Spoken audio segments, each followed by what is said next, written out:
Welcome to the All Things AI podcast. My name is Ishan and I'm your host. This is the 25th episode, and today I have here with me Dr. Cari Miller, a visionary leader in AI governance and the head of AI governance and research at the Center for Inclusive Change, and also the founder of the AI Procurement Lab. Thank you so much for joining me here today. Thanks for having me. Appreciate it. Yeah. I'll just start off by asking, how's your day going so far? It's pretty hot here in Delaware where I am. Otherwise, it's fine. Yeah, I think it's cloudy outside in Cleveland, so it's actually pretty nice for the summer. Yeah. Right.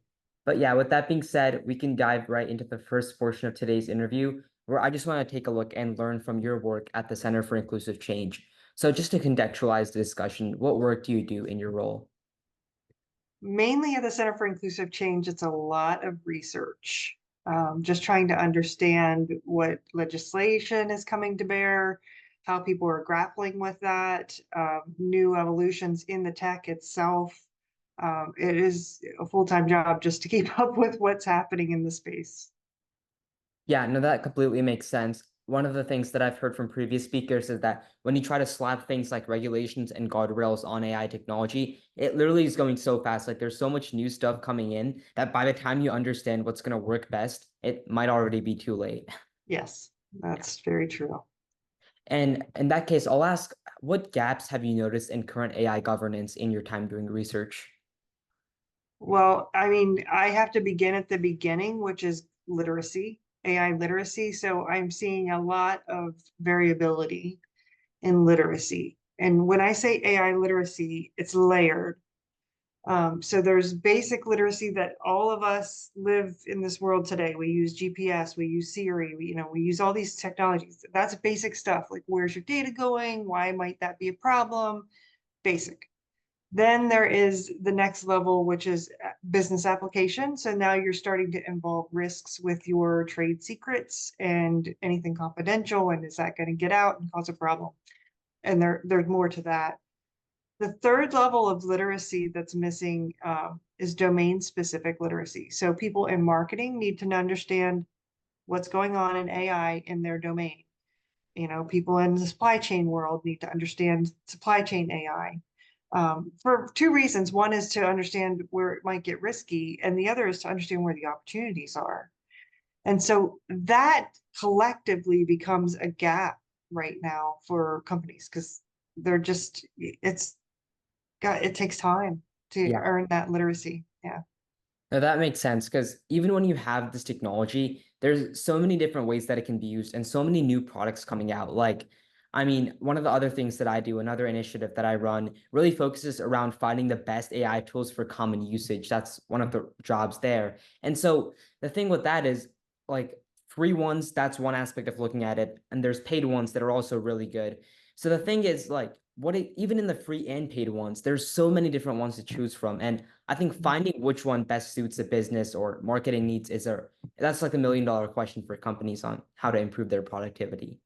I couldn't agree more with that. In fact, I was having a conversation with another researcher, and he said, "Well, I'll just feed this data into one of the GPTs and just, as a test, Yeah. we're just trying these things out. Some of us are just still like, wonder what this does."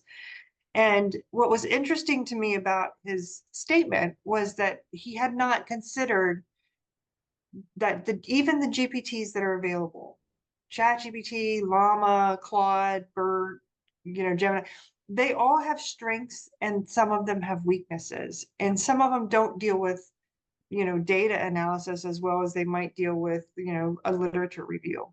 And that's basic understanding at the business level, I think. Yeah, no, that makes sense. And I actually can completely agree with the point about like the data analysis. Like I know ChatGPT has something called advanced data analysis. And if you're like, I guess I mean, data science or really anything even coding related, that can be of great help. I mean, it really optimizes the workflow that you have and saves you time. It can. You got to know where, you don't put private stuff in there. And there's some rules around that. But Exactly. yes.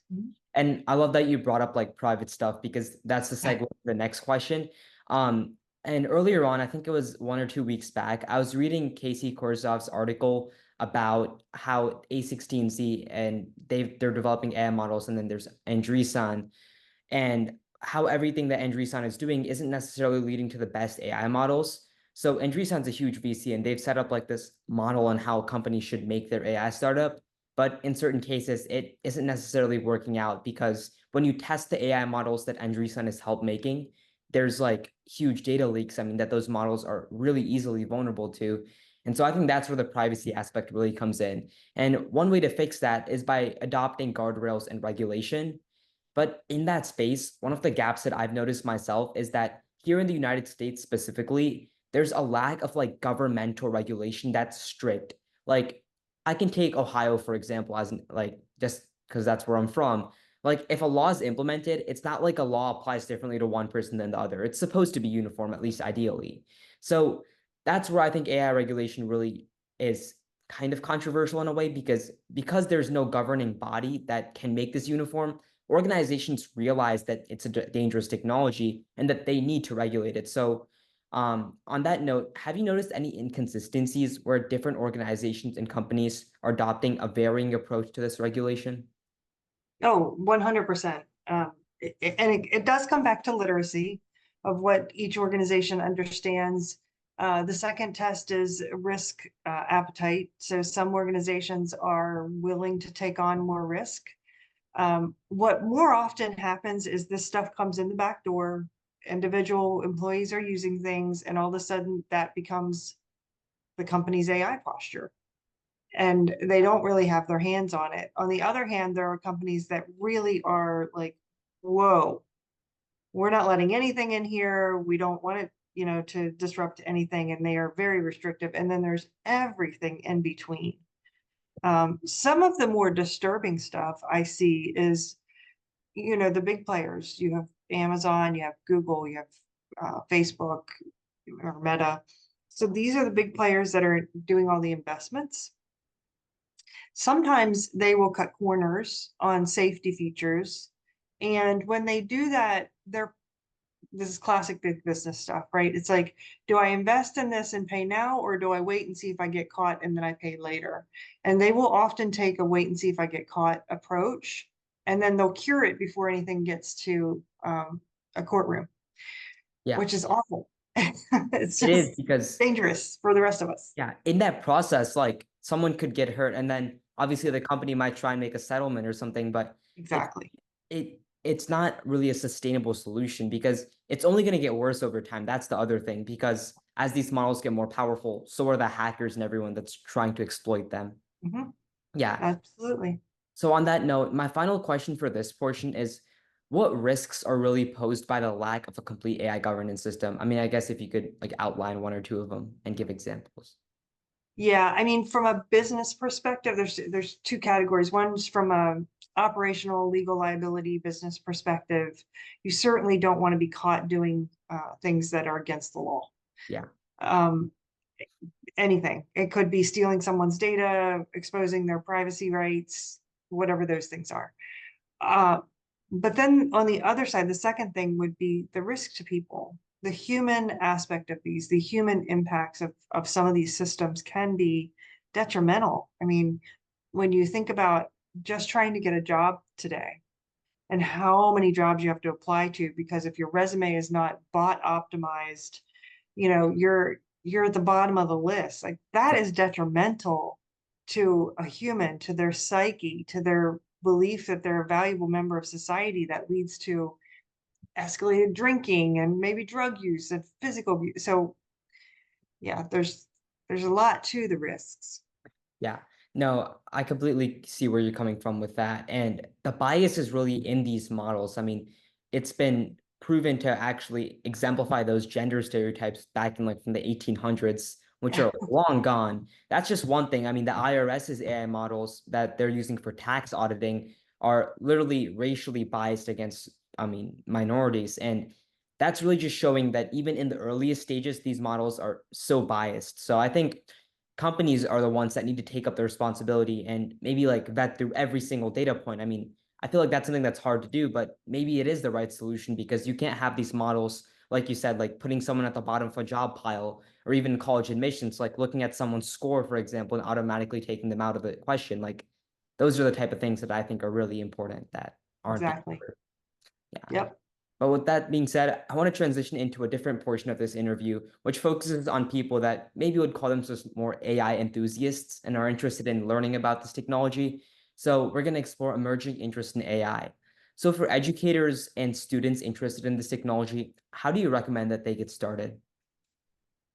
That's just such a great question because there's a number of avenues to get into AI, and Yeah. it can feel very overwhelming because there are a number of avenues. I would say start wherever you can. And for me, I can tell you what that looks like for me. I started by following things in my social feeds that were AI related because people will tell you stories. People will tell you what went wrong. People will tell you how they're using stuff. It's all informative. From there, I found like, oh, this podcaster is interesting and that I like that Spotify thing. And so then like now I find myself driving to the grocery store and I'm listening to a podcast on AI, or I'm taking my walk in the afternoon, listening to the AI podcast. So it's just absorbing wherever you can that's convenient for you, but concentrate it. Make sure you're being specific about I want to learn AI. My preference is that you find a niche, but uh, it's you don't have to read 10 textbooks. In AI, right? And like a niche in AI. I Yeah. can that's a great point to make because there's so many aspects. Like you're working in AI governance. I mean, someone else could be working in healthcare and AI. There's fintech and quantum computing. And then there's also just general like generative AI chatbots. It's like even in the first few years, I mean, AI development's been going on for decades, but in the first few years of prominence, it's crazy how diverse this technology has become. It's like nothing we've ever seen in the past. And so with that being said, the last question I want to ask you is specifically geared towards someone that's looking to start a career in AI, like you did, for example. What advice would you give them as they start to look for a career? Yeah, I love this question because it goes to someone's passion. Yeah. So AI is in everything now. It's in everything. So when I said find your niche that you love. If you love sea animals and oceanography and those things, cool. Find all the AI that's doing that stuff and get inside of it. And it's like, why did it do it that way? And what model did they use? That's interesting.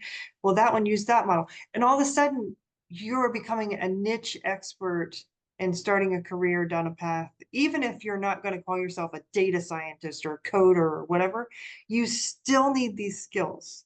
So pick a lane and make it a passion and follow that.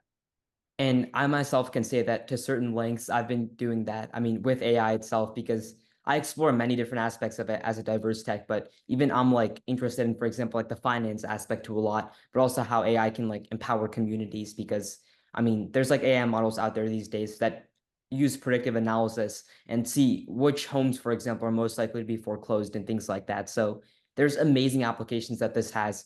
And I think some of it even goes back to like the 10,000 hour rule, which is just Yes. like you should spend 10,000 hours on something and you'll be an expert at it. I think it's Yep. like a pretty abstract concept, but maybe it does work to some extent. I mean, as I No, it feel it absolutely myself. does. Yeah. That's a great way to put it. I mean, my two passions are workplace technology, things that happen in the workplace, and ed tech. I love ed tech. And Yeah. there's so many things I want to get my hands on to fix in ed tech. And so here's what I do. I write to my legislators. I follow the bills. When I see a proposed bill come out, I put comments on it because I'm like, I don't think these people have as much learning on it as I do. So I'm going to share with them some thoughts. It's No, all helpful. starting being like the one to start that discourse and discussion, I think that's how we get into the best part of this. Exactly. Yeah. But with that being said, thank you so much for joining me here today. Appreciate it. Thank you.